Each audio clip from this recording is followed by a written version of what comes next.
और एचएमपीवी के खतरे पर केंद्र की पैनी नजर। केंद्र स्वास्थ्य सचिव ने हालात की समीक्षा की है और केंद्र की तरफ से राज्य सरकारों को निर्देश जारी कर दिया गया है। वायरस पर जागरूकता फैलाने की जरूरत है, ये केंद्र सरकार का स्टेटमेंट है सभी राज्य सरकारों के लिए कि इसे लेकर लोगों को जागरूक करें।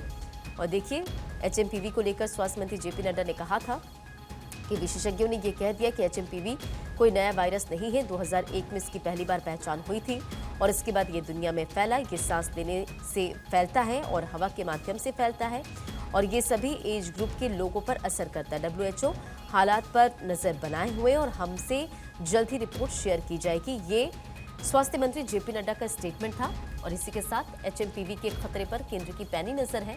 केंद्रीय स्वास्थ्य सचिव ने हालात की समीक्षा की है और केंद्र की तरफ से राज्य सरकारों को निर्देश जारी कर दिया गया है और वायरस पर जागरूकता फैलाने की जरूरत है। ये केंद्र का स्टेटमेंट है तमाम राज्य सरकारों के लिए। देखिए, केसेस जिस तरह से बढ़ रहे हैं, जाहिर तौर पर चिंता है। एचएमपीवी वायरस से संक्रमित होने पर मरीजों में सर्दी और कोविड-19 जैसे लक्षण दिखाई देते हैं और इसका सबसे ज्यादा जो असर है वो छोटे बच्चों पर देखा जा रहा है और इनमें 2 साल से कम उम्र के बच्चे सबसे ज्यादा प्रभावित भी हुए हैं। और एचएमपीवी जैसे वायरस आमतौर पर इस मौसम में अस्थायी रूप से फैलते हैं और कुछ समय बाद इनके मामले में जो स्वाभाविक तौर पर गिरावट आ जाती है। इसलिए अस्पताल में ज्यादा लोगों के भर्ती होने का ये मतलब नहीं निकाला जाना चाहिए। स्वास्थ्य सेवाएं फेल हो गई है। इसी के साथ देखिए, लगातार आप देख रहे हैं कि स्वास्थ्य मंत्री जेपी नड्डा, उनकी तरफ से बैठक भी की गई और कहा गया कि इससे डरने की जरूरत नहीं है। तो कर्नाटक के मुख्यमंत्री सिद्धारमैया ने 2 बच्चों में वायरस की पुष्टि हुई है, इसकी जानकारी भी दी थी।